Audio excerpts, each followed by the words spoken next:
unde spune cuvântul lui Dumnezeu, în Proverbe, capitolul 15, un răspuns blând potolește mânia, dar o vorbă aspră ațâță mânia. Limba înțelepților dă știință plăcută, dar gura nesocotiților împroașcă nebunia. Ochii Domnului sunt în orice loc. Ei văd și pe cei buni, și pe cei răi, și pe cei buni. Amin. Haideți să încercăm să vedem ce putem să scoatem din 3 versete de aici, ce Dumnezeu ne va vorbi în seara aceasta.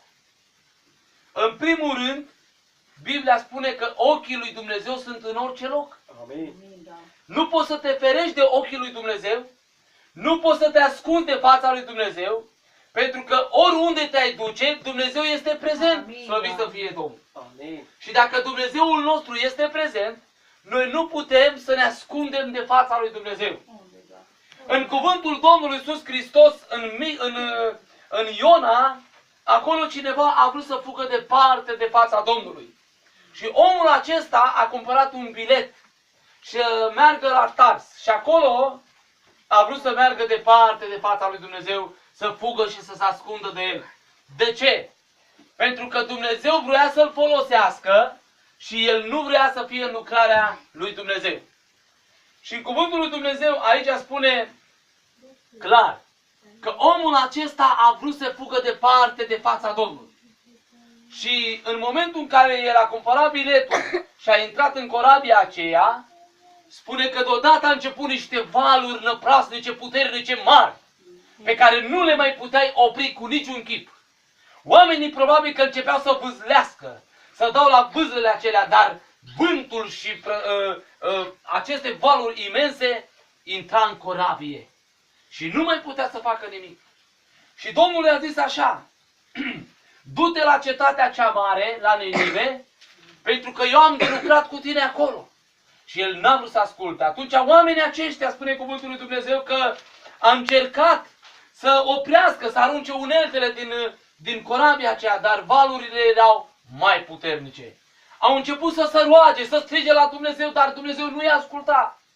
Atunci a zis: mergeți la omul acela care doarme pe fundul bărcii și treziți-l și chemați-l încoace. Și cuvântul Domnului vorbește și spune: cine ești?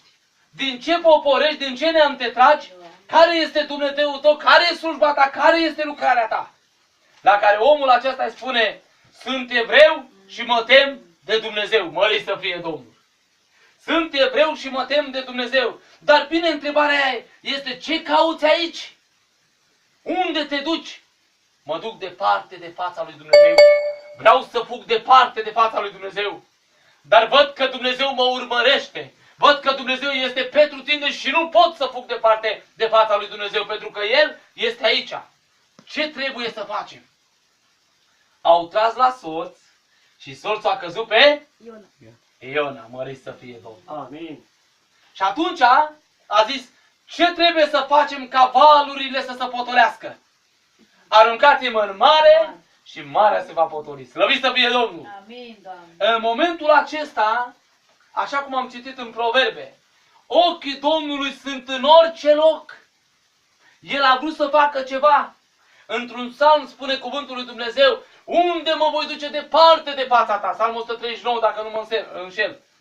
Unde mă voi duce departe de fața ta? Dacă voi lua aripile zorilor, tu ești cu mine. Dacă mă voi duce să locuiesc la marginea mării, iată-te că și acolo ochii tăi mă va vedea. Slăvit să fie Domnul Iisus Hristos. Ce vreau să vă înțelegem, iubiții mei? Nu poți să te ascunzi cu păcatul care îl ai. Dacă ai vreun păcat ascuns, dacă altă dată ai păcătuit și n-ai venit să mărturisești, în Proverbe 28:13 spune: cine ascunde păcatul nu propoșește, dar cine mărturisește și se lasă, capătă îndurare. Mărit să fie Domnul Iisus. Noi aș vrea ca în seara aceasta să căpătăm îndurare. Vrem ca în seara aceasta să-L simțim pe Dumnezeu. Amin. Pentru că eu Aleluia. cred că Dumnezeu este prezent în Amin. locul acesta. Amin. Chiar dacă suntem așa cum suntem, 10, 15, 20, 3, 5, Dumnezeu este prezent în Amin. mijlocul adunării. Lăudați să fie Domnul Iisus. Glorie Domnului. Și cuvântul lui Dumnezeu, ca să înțelegem, un răspuns blând, citeam la început, potolește mânia. Dacă îi vrei bine fratelui tău, dacă îi vrei bine fratelui tău, surorii tale, de trup, de frate de credință, vorbește-i blând. Amin. Un răspuns blând. Dacă el vorbește cu vorbe rele, dureroase, tu vorbește-i blând și l-ai câștigat, mărit să fie Domnul. Dacă el le prinde mânie, tu răspunde cu o vorbă blândă, pentru că atunci când îi vorbești blând, el se va cerceta și va zice, Doamne, eu am vorbit rău omului acesta, iar el îmi vorbește blând mie, lăudat să fie Domnul Iisus. Și acum zice că un răspuns blând potolește mânia, dar o vorbă aspră atâță mânia. Dacă îi răspunzi fratelui tău cu aceeași monedă, niciodată nu o să fie pace între tine și el. De ce? Pentru că este contrariu, vă contraziceți unul pe altul. Și Biblia nu ne dă voie, dragii mei. În Isaia spune cuvântul lui Dumnezeu, cine este orb ca robul Domnului și surd, slăvit să fie Domnul Iisus. În altă parte spune tot în Isaia, spune că robul Domnului nu trebuie să se certe, lăudat să fie Domnul Iisus. Așa spune în Timotei. Și robul Domnului nu trebuie să se certe, ci să fie blând, în stare să învețe pe alții, mărit să fie Domnul Iisus Hristos. Mă apropii de încheiere cu niște versete în care spune cuvântul lui Dumnezeu așa. În Eremia, capitolul 13, versetul 11, spune că cum să lipește brâul de coapsele unui om, așa îmi lipisem eu toată casa lui Israel și toată casa lui Iuda, zice Domnul, ca să fie poporul meu, numele meu, lauda mea și slava mea. Aleluia! Aceste trei lucruri foarte importante în seara aceasta, să fie, 1. Numele meu, lauda mea și slava mea. Mărit să fie Domnul Iisus. În seara aceasta, tu trebuie să fii numele Domnului. Tu trebuie să fii lauda lui Dumnezeu.